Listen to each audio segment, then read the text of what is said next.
الحمد لله الذي هدانا لهذا وما كنا لنهتدي لولا أن هدانا الله. أشهد أن لا إله إلا الله وحده لا شريك له، وأشهد أن سيدنا محمدا عبده ورسوله. اللهم صل وسلم على سيدنا محمد وعلى آله وصحبه وبارك وسلم. أما بعد. Yang saya hormati pengerusi masjid, staf kepimpinan jawatan kuasanya, ashabul fadilah, tuan-tuan imam, tuan-tuan guru, para alim ulama, yang saya kasihi, datuk-datuk, datin-datin, orang-orang besar kawasan ini, muslimin, muslimat, hadirin, hadirat, anak-anak yang saya kasihi sekalian. Alhamdulillah, antara nikmat Allah yang terbesar kepada kita adalah kita ditaufik dan dihidayahkan serta mampu untuk mentaati perintah Allah. Maka ini antara nikmat Allah yang besar, di mana pagi-pagi kita dapat untuk mengabdikan diri kepada Allah dengan melaksanakan salat subuh berjemaah di masjid. Maka ini antara nikmat-nikmat yang Allah kurniakan kepada kita pada awal-awal pagi lagi. Alhamdulillah, kita merapatkan setinggi syukur kepada Allah dengan pelbagai kurniaan nikmat Allah. Bak kata Ibn Athaillah Sakandari rahimahullah dalam hikamnya, nikmat yang Allah kurniakan kepada kita ada dua, nikmatul ijad dan nikmatul imdad. Nikmat Allah menciptakan kita. Kalau Tuhan tak cipta kita, tak ada apa-apa pun. Dan yang kedua, nikmatul imdad. Bukan sekadar Allah cipta, tapi segala perkara yang kita perlukannya Allah kurniakan. Udaranya, nafasnya, tubuh badan yang sihat, pembuluh darah yang mengalir darah, jantung berfungsi, buah pinggang okey, semua sekali. Tak termasuk lagi anak, isteri, rumah, tempat tinggal dan sebagainya. Nak baca, Allah sebut, wa in ta'uddu ni'matallahi la tuhsuha.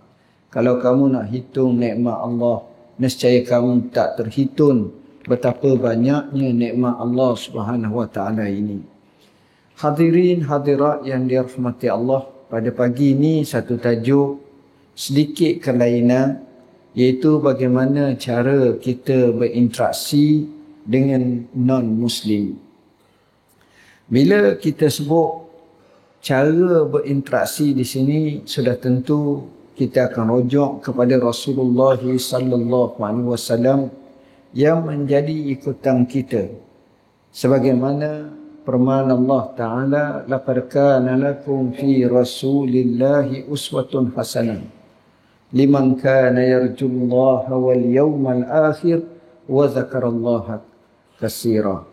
Mafhumnya, sesungguhnya bagi kamu pada Rasulullah SAW ini ikutan yang terbaik. Bagi siapa yang beriman kepada Allah dan hari akhirat, yang mengharapkan Allah dan hari akhirat, dan mereka yang banyak menyebut nama Allah dengan sebanyak-banyaknya. Artinya Rasulullah lah yang menjadi ikutan kepada kita. Melihat kembali kepada kehidupan Nabi, sirah Nabi, kita akan dapati bahawa Rasulullah SAW telah membahagikan cara dia berinteraksi dengan non-Muslim ini dengan pelbagai bentuk mengikut keadaan-keadaannya. Pertama, kalau kita tengok bagaimana Nabi berinteraksi dengan orang-orang yang bukan Islam. Sebagai contoh, orang Yahudi di kota suci Madinatul Munawwarah. Bila kita tengok, mula-mula sahaja Nabi sampai ke kota Madinah, Nabi tak biarkan masyarakat dalam bentuk fawda. Apa makna fawda? Berkecamuk, tak tahu apa-apa. Apa yang Nabi buat? Nabi ikat semua masyarakat.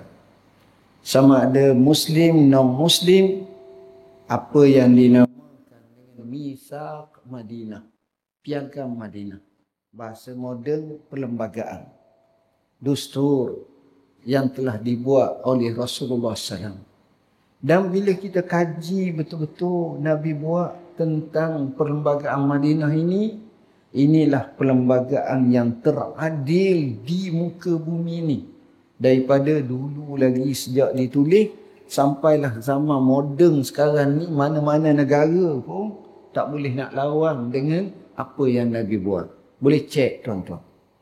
Saya sebut dalam buku Garis Masa Hayat Rasul SAW bagaimana band ataupun bunut ataupun kita kata artikel-artikel berkenaan dengan yang telah dinaskan oleh Rasulullah SAW tentang keadilan Mitsaq Madinah.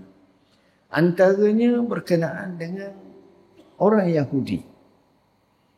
Oleh kerana kamu duduk di negeri kami masa itulah. Orang Yahudi di Madinah ni masa tu ada 3 kelompok besar. Kelompok yang pertama dipanggil Bani Nadir. Yang kedua dipanggil Bani Quraizah. Yang ketiga dipanggil Bani Qainuqa.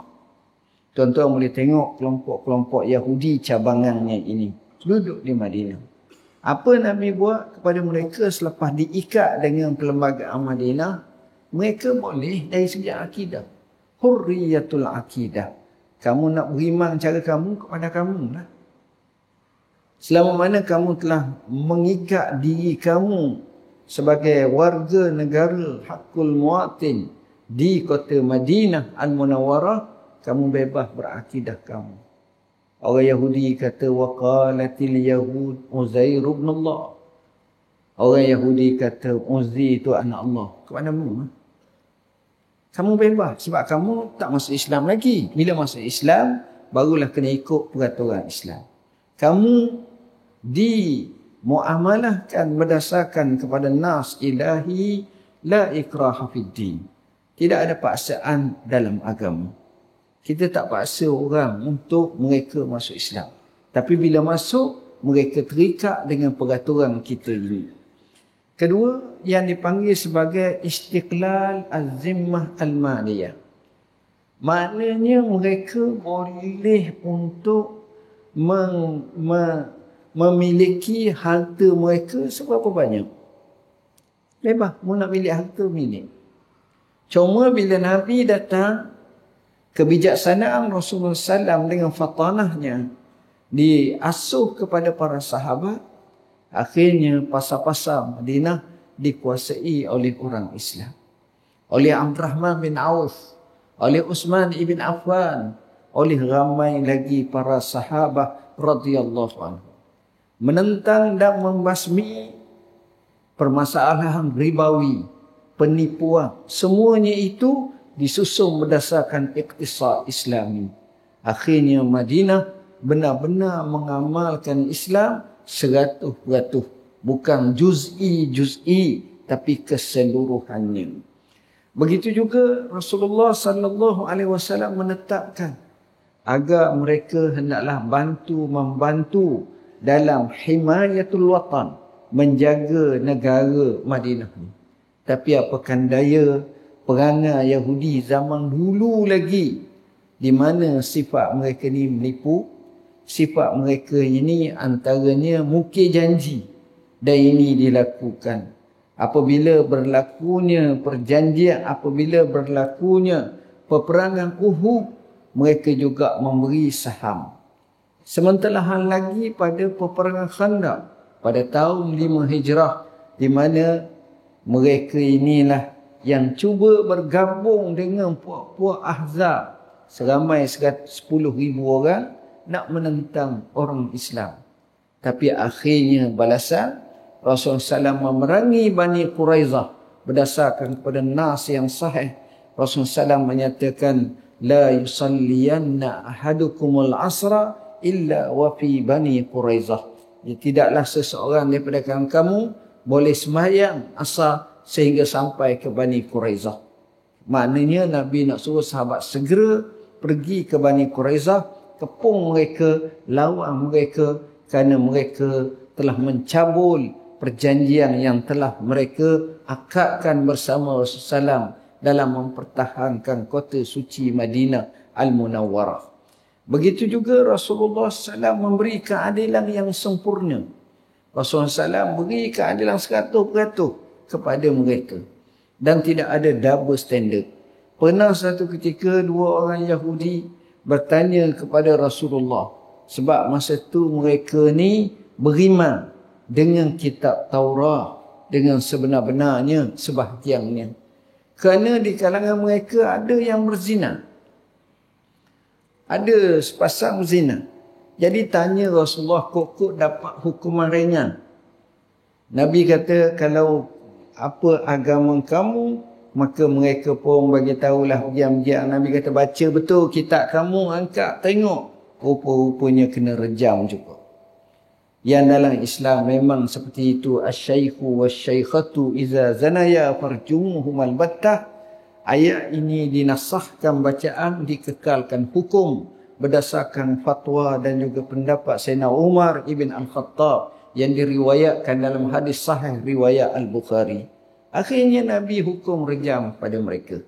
Ini telah sabit dalam nas dan dikatakan bahawa Rasulullah SAW telah menghukum seperti ini kepada orang Yahudi, dua Yahudi ini.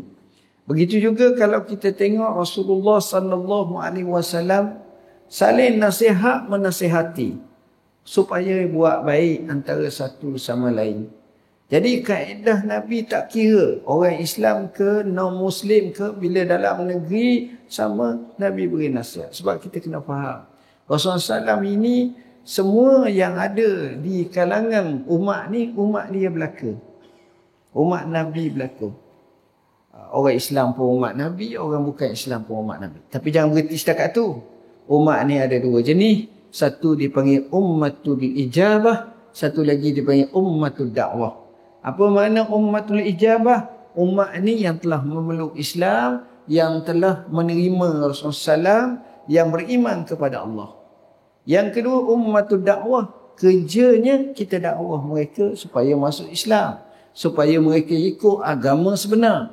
Maka itulah yang diajar oleh Rasulullah, oleh Allah kepada Rasulullah SAW.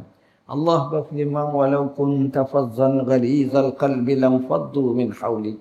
Kalau kamu bersifat keras, bengis, maka orang tak akan sama dengan kamu. Allah menyatakan, ud'u ila sabili rabbika bil hikmati wal mau'izatil hasanah.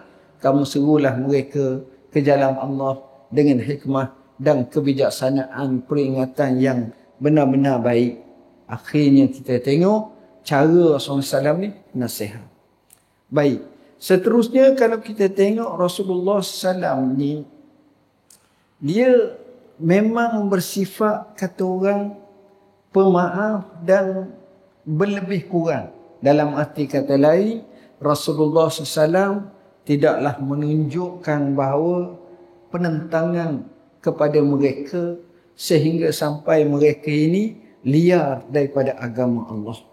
Sebab kita tahu Nabi ni sifatnya orang yang bersifat rahmat.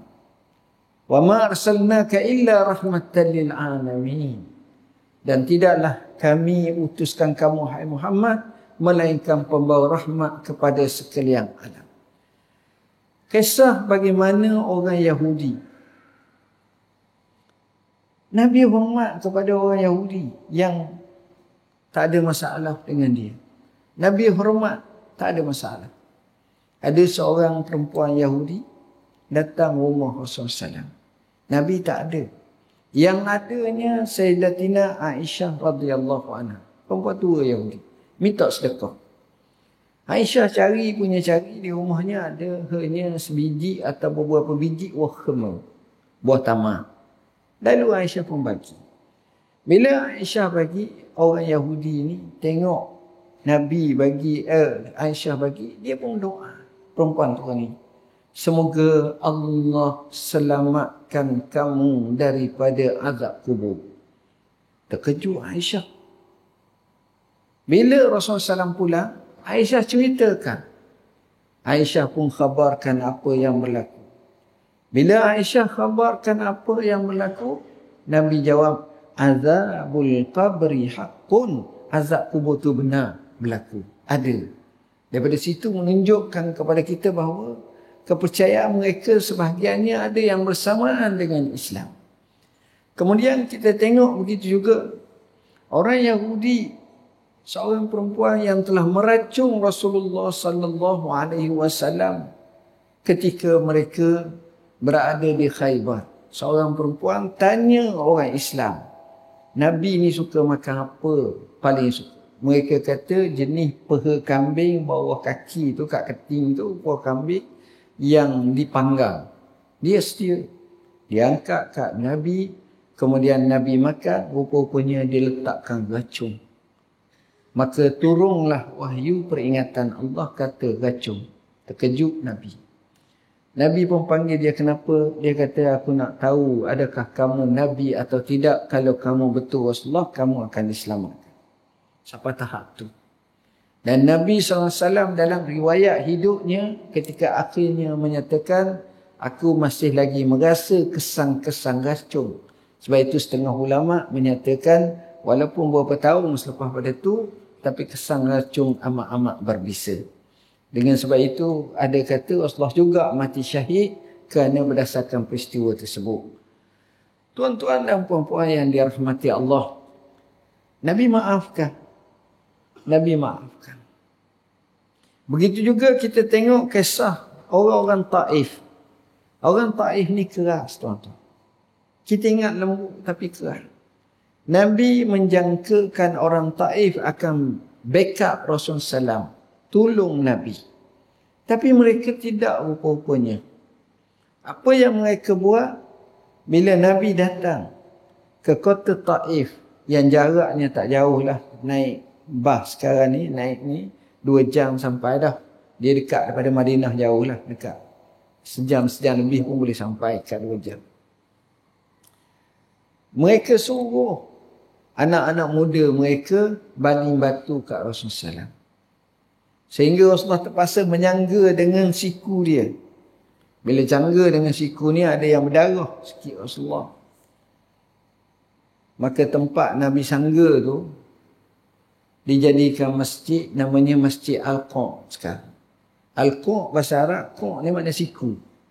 Ada kalau kita pergi, tapi tak adalah kelebihan macam Masjid Nabi, Masjid Haram, Masjid Haram tak ada. Tapi maknanya sejarah membuktikan.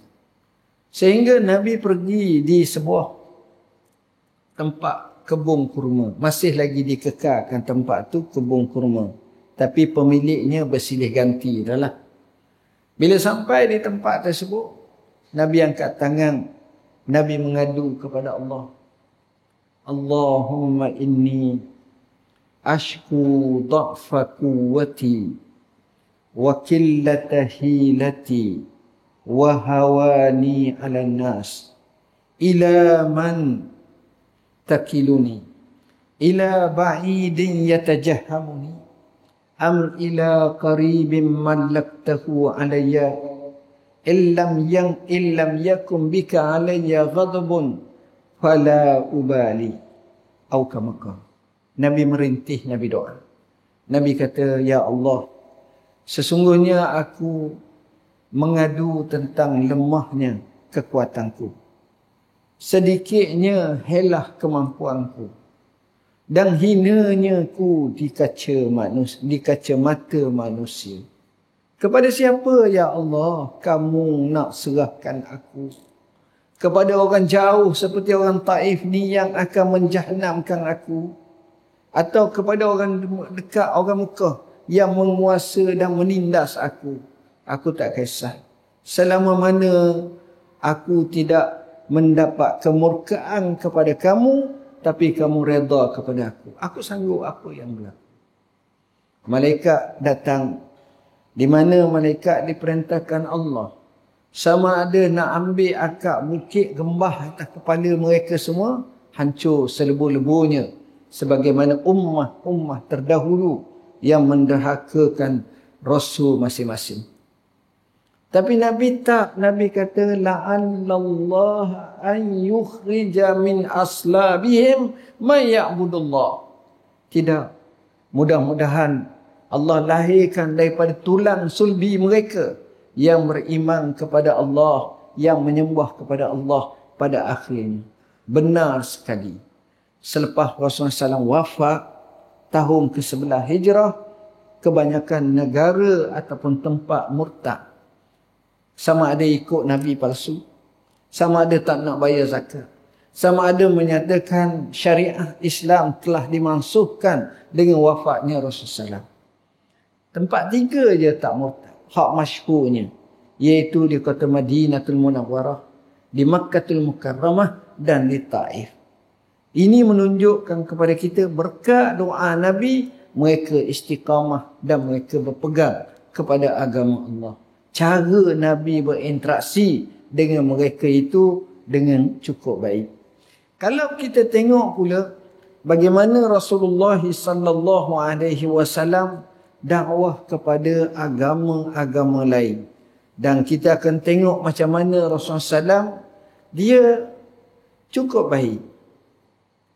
Pertama, orang Mekah, orang musyrikin Mekah. Macam mana Nabi nak dakwah pada mereka? Mula-mulanya Nabi jamu makan.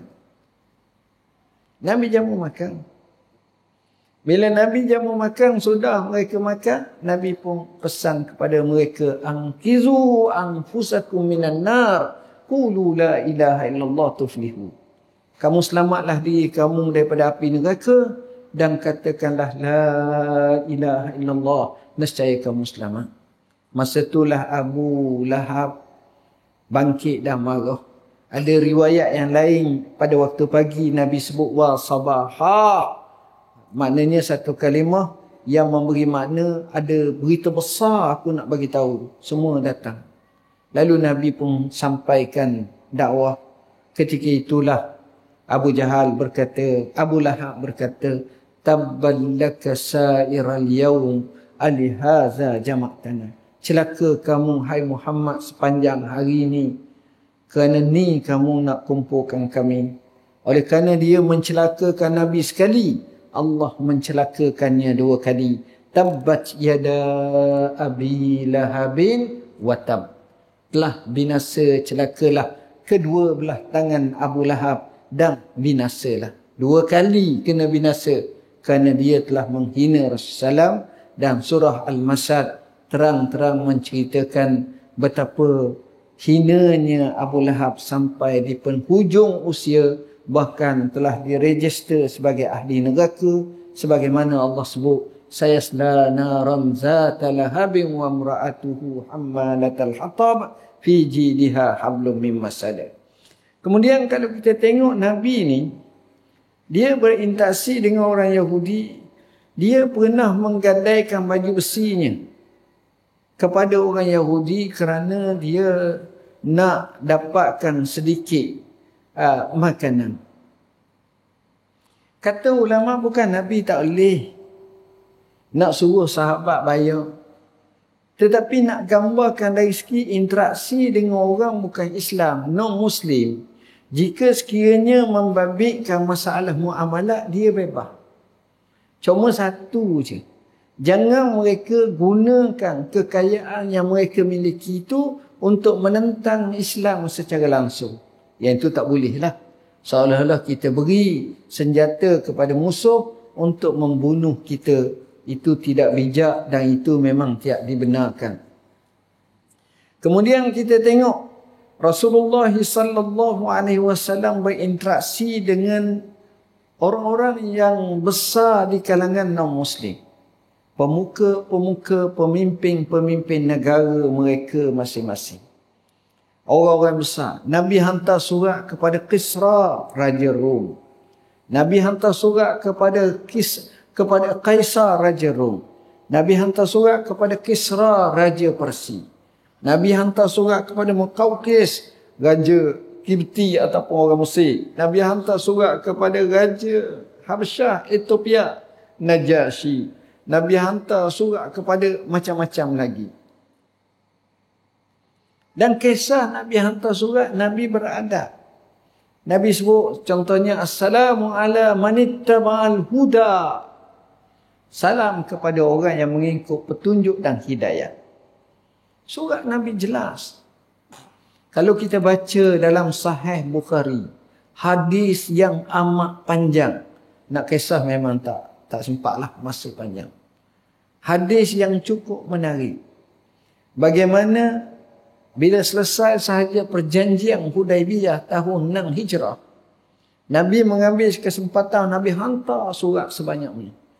Utusan Nabi bukan seorang. Hak ni serentak. Sini. Dia buat macam. Itu Rasulullah SAW. Time management dia luar biasa. Dia terus hantar surat. Sampai di Rom, sebagai contoh, ni hadis awal. Dalam Sahih Bukhari. 10 hadis ke bawah. Bukan hadis, tapi hadis ni antara hadis yang paling panjang. Yang merawikan hadis ni ialah Abu Sufyan. Abu Sufyan masa tu dia bukan Islam. Dia masuk Islam lewat. Dia masuk Islam pada 8 Hijrah, pada tahun pembukaan kota Mekah. Fathu Makkah. Abu Sufyan memimpin pasukan Quraisy meniaga duduk di Syam. Masa tu Raja Rom duduk di Syam, Syria. Dia bukan duduk di Rom, Itali tu, duduk situ. Dia duduk situ. Bila sampai surat ni, dia panggil terjemah. Mutarjim, translator. Apa surat ni? Tiba-tiba ada kalimah Nabi. Orang Rom, mereka berpahaman Kristian, menganut agama Kristian. Bila tengok macam tu, dan Raja Rom ni raja yang alim. Dia bukan orang tak tahu, dia orang yang tahu. Dia pembaca. Cuma dia tak jadilah rahib, tak jadilah padri. Dia tahu. Namanya Herakla ataupun Hercules. Bila Herakla ni tengok surat ni, seorang yang cerdik, dia tak tolak mentah-mentah. Apa dia buat? Dia tanya siapa yang sebangsa dengan orang yang hantar surat ni. Dan sekampung, sedaerah, senegeri, mudah aku nak tanya betul-betul. Siapa nama ni? Nabi sebut nama dia, Muhammad Rasulullah. Tengok-tengok ada sekelompok orang Quraisy Mekah yang diketuai oleh Abu Sufyan. Mari nega dia. Allah sebut dalam Quran, li ila fi Quraisy ila fihim rihlatash syita'i was-saif. Kita orang Quraisy nega musim sejuk, musim panas di Yaman, di Syam. Maka bila Quraisy telah dipanggil oleh Raja Rom ni cerdik. Dia tak panggil Abu Sufyan seorang. Dia panggil sekafilah. Ni orang cerdik. Bila dia panggil tu, kawan ni pun duduk. Dia pun tanya melalui penterjemah. Dia kata, aku nak tanya kamu dan kamu kena cakap betul. Orang belakang, kalau salah, kamu kata dia salah, aku hukum. Jadi susahlah nak cakap bohong. Nabi tanya, siapa di kalangan kamu yang paling dekat hubungannya dengan Muhammad, dengan penghantar surat ni? Abu Sufyan kata, saya.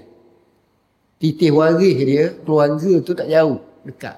Sama-sama orang Quraisy, sama-sama orang Mekah. Orang lain jauh. Bila Abu Sufyan ke depan, hak belakang jadi saksi. Abu Sufyan ni musuh. Nak cakap tentang musuh, dia akan puji tak? Dia tak akan puji. Seboleh-bolehnya dia akan elak. Tengok orang cerdik Raja Rom. Dia tanya, orang yang hantar surat ni macam mana keturunan dia? Dia sebut keturunan yang baik, gini. Adakah keluarga dia menjadi raja-raja besar? Kata dia, tak. Siapa pengikut dia? Pengikut dia ni orang marhim. Orang mustada'afin. Orang kaya macam saya tak ada. Adalah seorang dua. Pengikut dia makin ramai ke makin sikit? Inilah yang membimbangkan kami, makin ramai.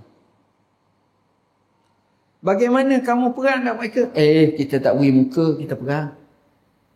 Macam mana keputusan perang? Sekali dia menang, sekali kita menang. Dia refer perang Badar, orang Islam menang. Perang Uhud, mereka kata mereka menang. Lepas dia tanya semua. Kata Raja Rom, aku sengaja tanya kepada kamu soalan-soalan itu. Untuk aku kenal pasti, maka kamu jawab dengan jujur. Aku nak bagi tahu kepada kamu.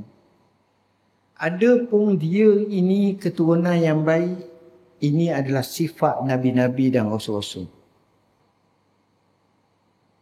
Adapun keturunan dia bukan jadi raja-raja tu, walaupun pembesar bukan hak nombor satu raja ni. Kerana kalau keturunannya raja, dia ada niat nak jadi raja pula. Ni tak ada. Adapun kerana dia ni kamu tak, mereka ini orang-orang yang miskin, orang-orang yang mustadafin ikut dia, inilah sifat pengikut para nabi dulu. Macam tu. Orang kaya tak ramai. Ada pun peperangan sekali menang, sekali kalah. Itulah sifat para nabi-nabi. Sebab ujian. Kalau menang sentiasa pakai ikut habis dah. Dia ada juga menang kalah ni. Inilah ujian. Akhirnya dia katakan, kalau dia datang kepadaku, aku akan basuh kaki dia. Abu Sufyan cuba nak cari kat mana fikirannya laju mikir macam mana nak kena Muhammad. Akhirnya dapat satu idea. Katanya, wahai tuanku, orang ni dia mengaku dia pergi ke Masjid Aqsa, nama-nama Masjid Ilya di Baitul Maqdis, hanya tak sampai semalam. Kami duduk jauh, duduk Mekah. Nak sampai dekat dengan Baitul Maqdis, dia kata dia pergi semalam tak sampai.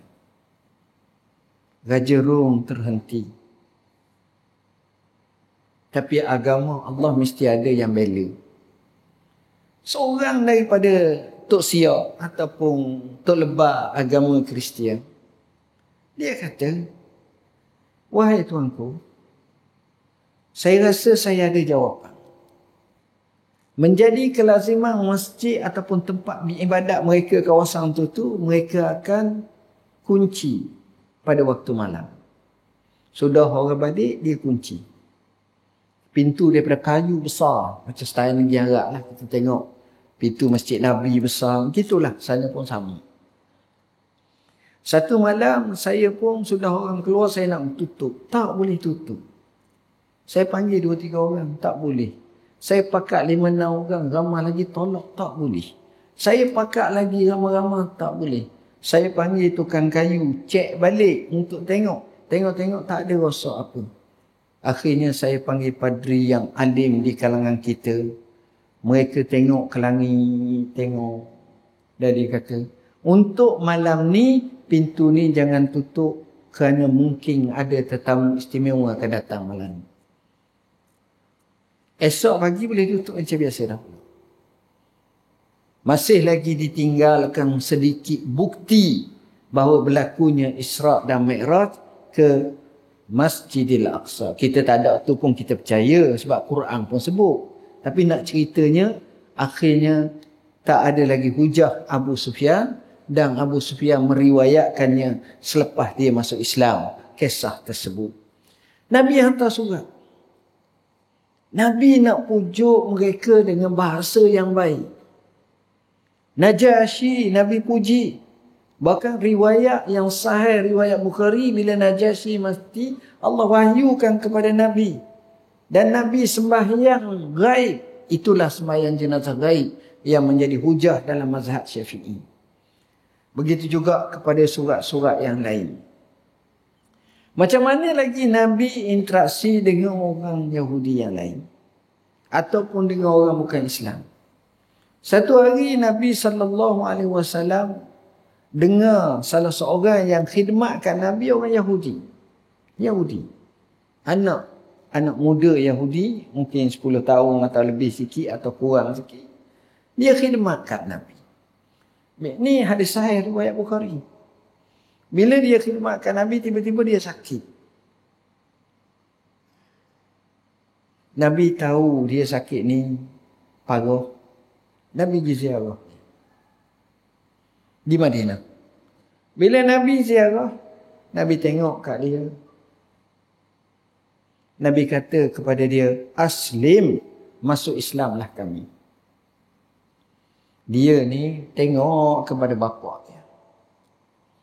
Bila tengok kepada bapa dia kata, ati' Abul Qasim. Mu ikutlah Abul Qasim. Abul Qasim ni gelaran kepada Nabi Muhammad SAW. Dia pun masuk Islam. Bila dia masuk Islam, maka Nabi kata, alhamdulillah allazi anqazahu minan nar. Segala puji bagi Allah yang telah menyelamatkannya daripada api neraka. Tengok tuan-tuan. Satu peristiwa yang kita nampak remeh, kecil, tapi Nabi pergi ziarah. Kadang-kadang tuan-tuan kita tak sangka hidayah ni milik Allah, bukan milik kita. Ada orang tu memang keras tentang Islam, tapi di ujung usianya dia masuk Islam. Sejarah pun terbukti, bukan zaman dulu sahaja, sampai zaman sekarang. Saya cerita satu kisah. Masa saya jadi mufti wilayah dulu, ramai orang datang. Dalam dan luar negara. Salah seorang datang tu daripada India.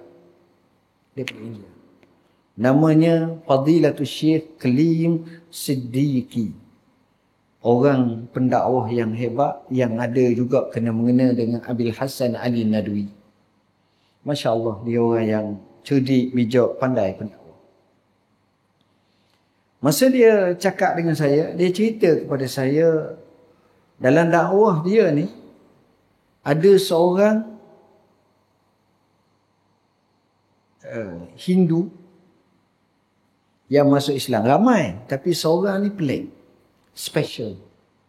Orang ni adalah ketua yang meruntuhkan masjid, antara masjid tertua di India. Kalau tengok dalam YouTube boleh ada lagi. Namanya Masjid Babri. Peristiwa ni berlaku sekitar 1990 atau 91. Begitulah.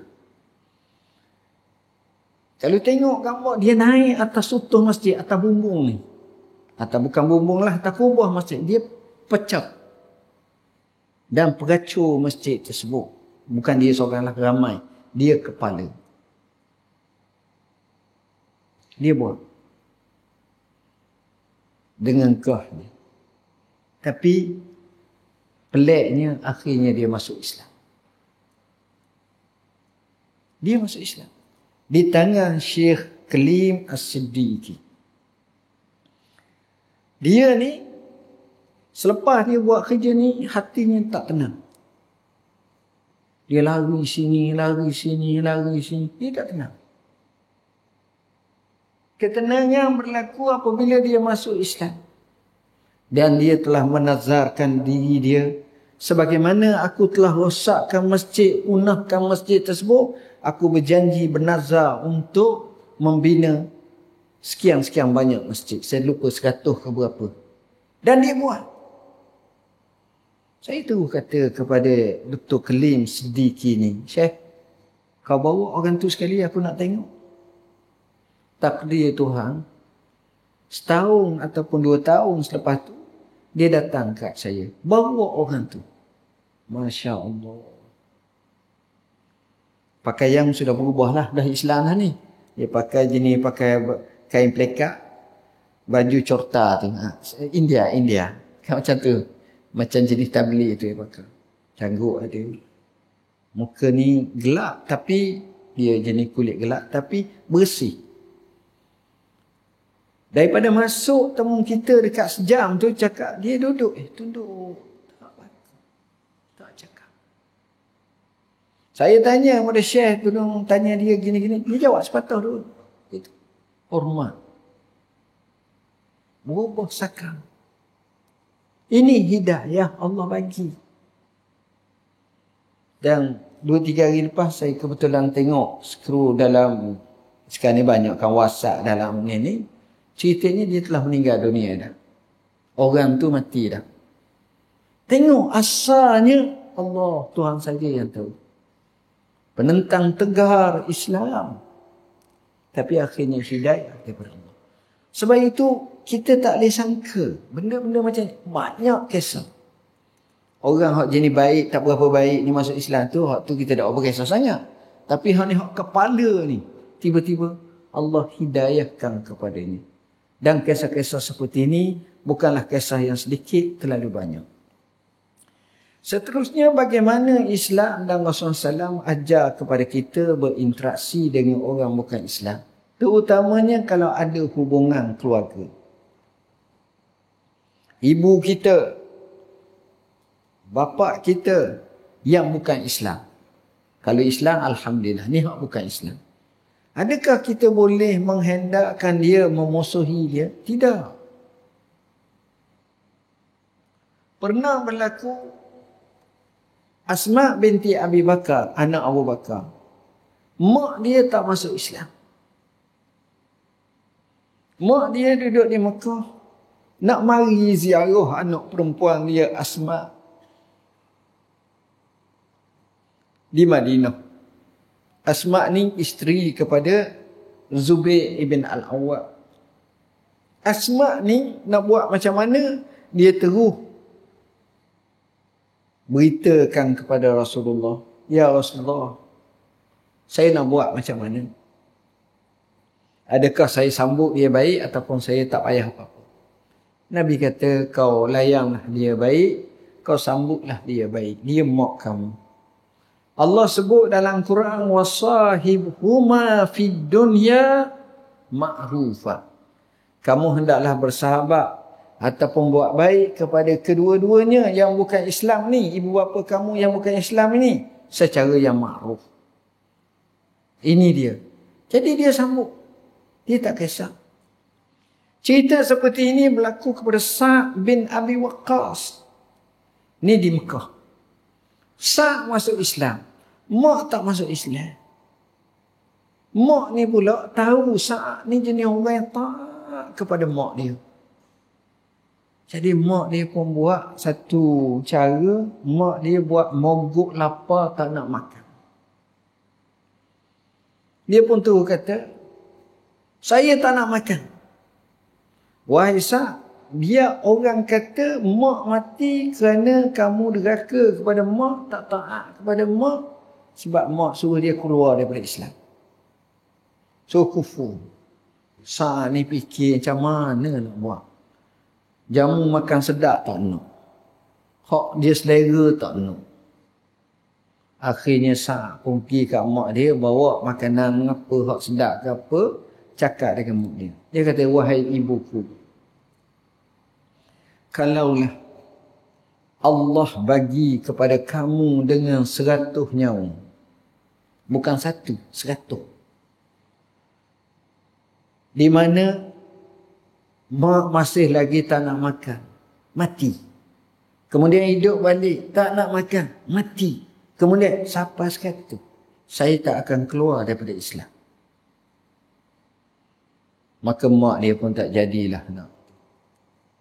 Dah kalau tahu dah perangai anak macam ni siapa 100. Kalau 2 boleh tahan lagi. Ni main 100 aku. Akhirnya jadi baik.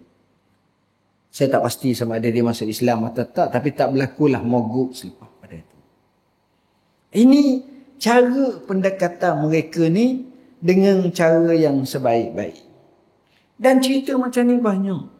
Sebab manusia ni, dia kalah dengan hubungan. Interaksi. Ada seorang sahabat saya. Saya ingat sampai sekarang. Dia duduk kawasan ni dekat juga. Saya dah ingat dah nama. Sahabat saya ni, Dia datang kemudian pada saya lah. Dia orang Cina. Allah rezekikan dia masuk Islam, taufikkan dia. Kemudian dia pun menikah pula dengan Cina juga. Islam. Tapi ibu bapa tak Islam lah. Mertua dia tak Islam. Dia Allah rezekikan dia boleh belajar di Universiti Islam Madinah. Tapi bukan zaman saya, kemudian saya sikit. Kemudian dia balik. Saya tanya dia satu kisah kehidupan dia. Dia cerita. Dia kata Allah uji dia, keluarga isteri dia tak Islam. Dan macam anti lah kat saya. Saya ni ibarat menantu buangang lah. Hak lain tak tu. Akhirnya nak jadi cerita, mak mertua dia meninggal, yang adanya ayah mertua dia. Ayah mertua dia pun tua dah. Mula dah tak sakit-sakit. Adik-beradik lain tak nak jaga. Atau kurang mesra. Jadi oleh kerana isteri dia perempuan, mungkin walaupun ni rapat dengan ayah, bawa duduk di rumah. Dia pun ajak ayah dia duduk rumah, tak cakap. Cakap sikit sangat. Sehingga dia kata, apa yang dia buat setiap hari, dia beli surat khabar. Dia tahu dah ayah dia suka baca surat khabar Nan Yang Campau ke Chu Sik Fu ke apa tak tahu, surat khabar Cina tu. Macam dulu pakai surat khabar, sekarang dah pakai baru pakai WhatsApp, iPad ya. Dulu cari air kopi hak mana dia suka letak. Anak-anak dia ni setiap kali nak keluar rumah, dia salam dengan atuk dia, kucuk tangan. Budaya tu tak ada orang kampung lain. Budaya kita kucuk tangan. Dia ni dah berapa bulan, berapa minggu dia duduk tengok suasana nampak baik ni. Akhir sekali dia kata dia nak masuk Islam. Lepas tu dia masuk Islam. Tak berapa lama masuk Islam. Makna sekejap mana. Mungkin sehari dua, mati. Kadang-kadang kita fikir baik aku jadi macam dia, senang. Oh. Untung. Seolah-olah kita fikir. Tapi nak ceritanya Allah SWT bagi hidayah ni tengok. Sebab dia tengok akhlak. Dia tengok hubungan ni. Ni cara. Banyak kisah macam ni. Kisah dua orang daripada Albania ataupun Romania. Saya lupa dah antara dua ni. Maknanya sebelah Eropah Timur. Laki bini, suami isteri, orang putih, dia suka travel. Dia pergi ke Pakistan. Sampai di Pakistan, dia pergi meneroka, explore ke kampung-kampung, ke pekan kecil. Sampai di satu pekan kecil. Waktu tu hampir malam. Dia cari hotel, situ tak ada hotel. Cari homestay tak ada. Akhirnya dia tengok seorang lelaki yang berumur juga. Tanya pakcik, sini tak ada hotel? Tak ada. Sini tak ada. Pakcik boleh tak tolong kami? Apa dia? Kami tak ada rumah. Kami tak ada ni. Kami nak tidur. Kami bimbang. Dia takut dia kena kidnap. Kenapa? Capur pula. Mungkin Islamophobia ke apa ke. Capur orang jahat. Tak kira. Tak kira apa-apa pun. Kadang-kadang berlaku juga. Apa yang berlaku? Pakcik kata, saya tak lewat apa. Saya tak ada apa pun. Saya bukan ni. Dia pun merayu kepada orang ni. Kami nak tidur rumah awak. Tak ada dah. Baik. Jadi terpaksalah bawa tetamu yang tak diundang. Bawa lah siapa di rumah. Jauh kampung ni, siapa di rumah. Rumah pun bukanlah rumah besar. Orang biasa je. Rumah atas tanah. Gitu je. Cakap dengan bini dengan anak, ada tetamu gini-gini. Oh, jadi riuh lah semua sekali. Siap. Persilalah tetamu jamu makan. Sedialah bilik. Dia pun masuk dalam bilik. Tidur. Pagi esok. Selepas subuh mereka bukan Islam. Taklah sembahyang subuh. Cerah-cerah tanah dah pukul 7-8 pagi. Kedua pun bangun, pergi tandas. Apa ni, siap-siap apa yang patut. Tengok rumah kosong. Allah. Tak ada orang. Tengok dapur kosong, tengok dalam rumah kosong, tengok ni kosong. Oh. Terus dia buka pintu. Tengok-tengok sekeluarga tu, mak, ayuh, anak-anak ramai ni, kita tengok macam tidur atas spot totu lah. Atas spot totu pula dah. Atas lembek totu ni, ataupun kita kata tika ni, ramai-ramai dengan batal pakat tidur semua. Itu bukan musim sejuk lah, mungkin musim panas. Kejut mereka kata. Dia kata, hei, mu gila ke? Kata bapa ni, kenapa? Dia kata, mu tidur di mana? Kami tidur di sini ya semalam. Kamu suruh kami tidur dalam bilik, kamu tidur di luar rumah. Ya. Kenapa? Kami ada satu bilik je. Hal lain tak ada. Jadi kami tidur di luar macam ni, kamu tidurlah dalam. Dia kata, kamu gila ke? Kami ni tetamu, kamu tu tuan rumah, sepatut kamu tidur ni. Dia kata, tak, inilah rasul kami ajar. Siapa rasul kamu? Muhammad. Kat mana tu? Aku nak pergi ziarah. Dia kata, mati lama dah. Mati pun mau taat lagi. Ya. Lalu dia pun tunjukkan beberapa naskah-naskah. Kalau kamu nak, kamu boleh baca Prophet Muhammad dalam buku bahasa kamu. Ada cetak. Dia balik negeri dia. Dia cari buku. Dia baca. Akhirnya kedua-duanya mengucapkan asyhadu an la ilaha illallah wa asyhadu anna Muhammadar Rasulullah. Dia bukan setakat tu, dia buat markas Islam. Dan dia menyebarkan Islam dengan sehebat-hebat. Sebab manusia ni hatinya lembut. Saya baru balik daripada Abu Dhabi minggu lepas. Ada dua perbincangan, dua meeting besar. Salah satunya meeting dengan pelbagai agama tu. Ramai. Climate change, masalah tentang alam ni. Nak tengok susu galur mereka ni dari segi kefahaman. Itu daripada perspektif Islam pun ada, ni pun ada semua sekali. Kedua, persidangan ulama fatwa. Di bawah Syekh Abdullah bin Bayyah. Ramai yang datang, delegasi luar negara lah. Jadi salam dengan saya. Ramai yang salam. Ada daripada Kenya. Ada daripada macam-macam. Seorang tu temu. Kata, Syekh daripada saya mufti ataupun orang besar lah agama. Di Ukraine. Allah kata Ukraine. Kita duduk tengok Ukraine perang kan ni. Dah macam mana? Dia cerita, dia kata Ukraine Alhamdulillah. Tempat kami aman. Kata, Rusia nak kacau ke? Bahasa Arab lah cakap. Rusia nak kacau ke? Dia kata, Alhamdulillah kawasan tu tak. Kawasan ni. Alhamdulillah kata dia, di tempat kami dapati ramai orang masuk Islam. Kami dakwah. Dia sebut angka 200,000 ke ataupun 1 juta ke, saya lupa dah. Saya tak ingat sebab banyak sangat temu orang. Tapi menariknya, kadang-kadang bila orang kena faham, hatinya jinak.